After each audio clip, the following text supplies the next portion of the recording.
Pequot people rely on relationships.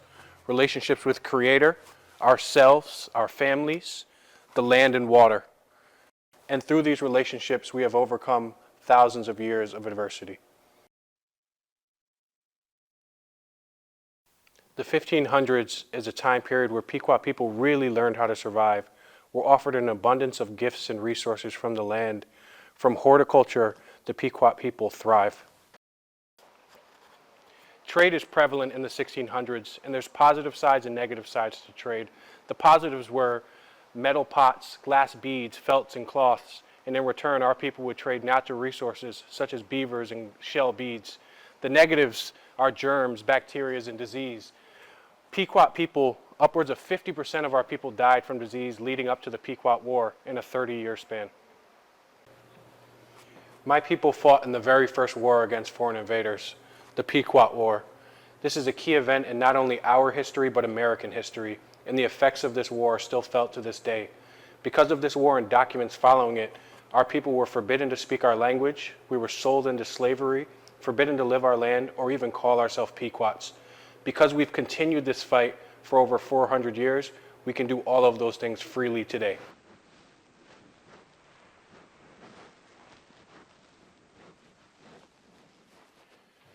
The 1700s are a time period where Pequot people really had to adapt from living a traditional style of life to more European style of life, from A-frame style homes to monetary societies. But through these changes, our Pequot people maintained our culture and lifeways. In the 1800s, whaling is huge all over the world, with New London, Connecticut, the second largest whaling port in the world, being only 20 miles away from Mashantucket. A large portion of Pequot men became whalers.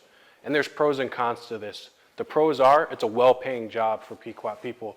The cons are, they're gone from their family for long periods of time. And at this time, the state of Connecticut started to illegally sell large portions of Pequot land that we wouldn't see back for almost 100 years. The 1900s is a time of many victories for our people. In 1924, indigenous people were awarded citizenship to the United States. In 1983, we were awarded our federal recognition, which allowed us to have our sovereignty. In 1986, we opened a high-stakes bingo hall, which allowed us financial freedom. And from that, we opened Foxwoods in 1992. And now, in 1998, we were able to open the largest Native American museum in the world, which allows us to tell our story from our point of view, which is a huge victory for our people. Our story has no end. Our spirits go to Skyworld, our bodies to the earth.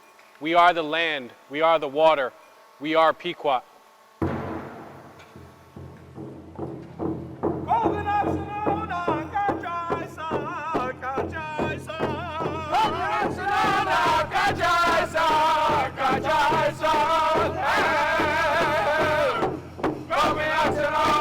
Kajai